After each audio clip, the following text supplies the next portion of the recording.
आज की मूल्य में है कि वृत्ति से ही वायुमंडल बनेगा।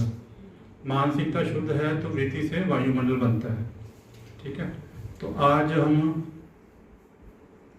ये एक छोटी सी एक्टिविटी से एक प्रैक्टिस करेंगे। जैसे कि आज का टॉपिक है आत्म अनुभूति का, है ना। तो हम आत्म अनुभूति से रिलेटेड इस पे पॉइंट्स लिखेंगे। एक के साथ शेक हैंड करें आपसे। हाँ, एक दूसरे के मस्तक के बीच में देखते हुए, नहीं हिला, हाथ नहीं हिलाना, बिल्कुल जस्ट एक स्टैचू की तरह मस्तक में देखते हुए जो पॉइंट आपने लिखी है वो पॉइंट रिपीट करेंगे मन ही मन, और जो एनर्जी आपके अंदर से डेवलप हो रही है वो सामने वाले को ट्रांसफर करेंगे। जैसे ब्रह्मा बाबा ने दादी के हाथ में ट्रांसफर की थी पावर, उसी स्मृति से।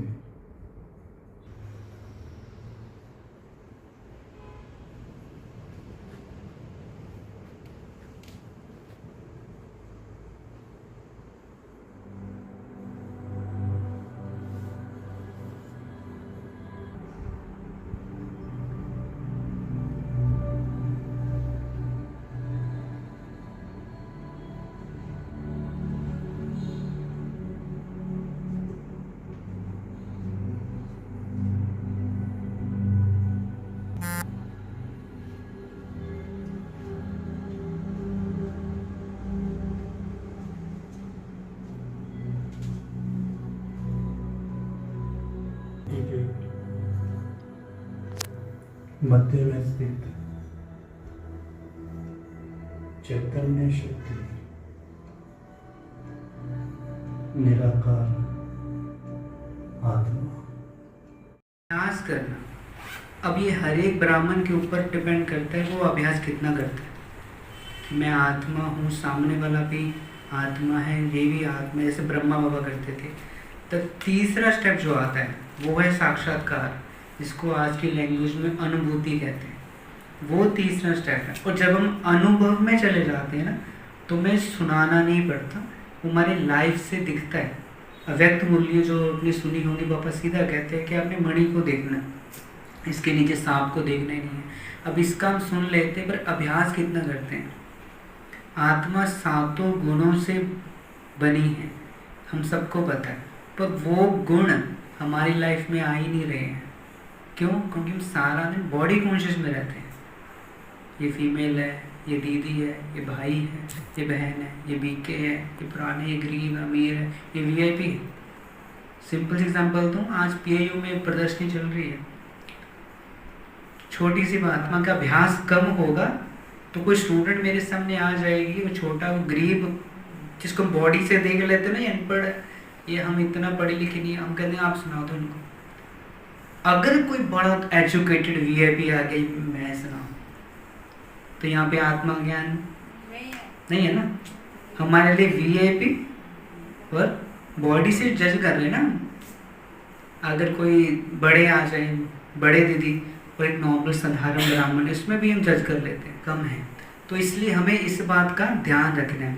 दूसरा, आत्मा अनुभूति में रुकावटें क्या आती हैं। सबसे पहले मन में गंदगी इन द सेंस, मन में जो हमने कचरा भरा हुआ है, व्यर्थ का, नेगेटिव का, इस भाई के साथ क्या हुआ, उस बहन के साथ क्या हुआ, इस सेंटर पे क्या हो रहा है, मधुबन में क्या हो रहा है, जब तक ये चीज़ें मन में चल रही है ना, वो हमें अनुभूति नहीं करने देगी। क्यों? आत्मा की अनुभूति करने के लिए बुद्धि बड़ी सूक्ष्म चाहिए, इतनी सूक्ष्म चाहिए। अगर हम ऐसी बातों में लेके बैठेंगे, कभी अनुभूति होगी नहीं। अब कभी भी देखना, योगी जो होगा, अगर उसको अनुभूति हो रही होगी, उसका चेहरा बता देगा उसको अनुभूति हो रही है। जिसको अनुभूति नहीं हो रही है, उसका भी चेहरे बता देगा, उसका बैठने का, उठने का, इधर से उधर कुछ नहीं हो रहा उनका। दूसरा स्टेप है कि हम रिजल्ट बहुत जल्दी जाते हैं। आज भट्टी है, आज बड़ी अच्छी अनुभूति होगी, एकदम से कभी अनुभूति नहीं होती। वो वायुमंडल से जो अफेक्ट पड़ता है, मधुबन में जाते हैं, उसका इफेक्ट पड़ता है। पर ये जो आत्म अनुभूति लंबी साधना है, आपको रोज करनी पड़ेगी, चलते फिरते करनी पड़ेगी, यहाँ पे आके बैठ के करनी पड़ेगी, अपने लिए टाइम देना पड़ेगा, एकदम से नहीं होने वाला कुछ कि मैं अभी कर लूँ तो हो जाएगा। आत्मा में टिकने के लिए ही बहुत टाइम चाहिए। अभी आपको अभ्यास कराएंगे हम, आपको खुद रिजल्ट पता लगेगा। तीसरा है कि अंतर्मुखता की कमी, हम अंतर्मुक्त पे रहते ही नहीं है। दुनिया जान की सारी बातें पता हमें, अंदर क्या चल रहा पता ही नहीं है। बाहर जितना ज़्यादा हम ध्यान रखेंगे बाहर में क्या हो रहा है, उतना ही हम अंदर से अटैच होंगे नहीं कभी। और आत्मानुभूति मतलब अंदर ही जाना ना। तो ये जो कर्म इंद्रियां 8/4/1982 की व्यक्त मुरलिया पढ़ लेना बहुत गहरी है। बाबा कहते पहला त्याग देह भान का कि मैं आत्मा हूं, उस पर टिकना। उसके बाद देह में जो कर्म इंद्रियां जो 5 हैं उसमें भी टच भी आ जाता है।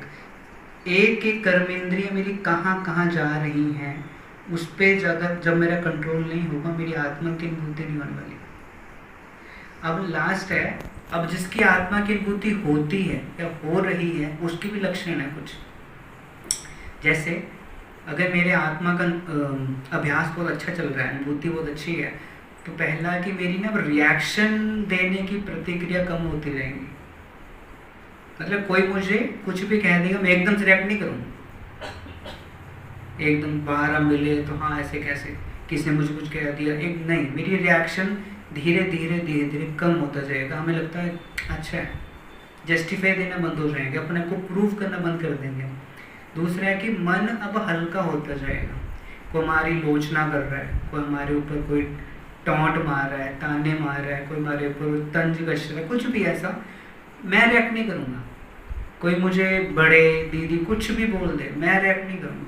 मन उतने हल्का होता जाए। अगर हो रहा है इट मीन्स आत्मा की अनुभूति है, नहीं तो कुछ बात कहो एकदम से डिस्टर्ब, जिद्दी, येपन, ये क्या होता है? मन भारी, और भारी मन आत्मा अनुभूति नहीं कर पाएगा। अगला पॉइंट है दोष देना बंद हो जाएगा। हम दूसरों में कमियां देखना बंद कर दें। क्यों? मेरा सारा फोकस खुद की कमियां देखने में लग रहेगा कि मैं आत्मा की, क्योंकि जिसको ना आत्मा के अनुभव का टेस्ट लग गया ना वो दूसरी तरफ में जाएगा।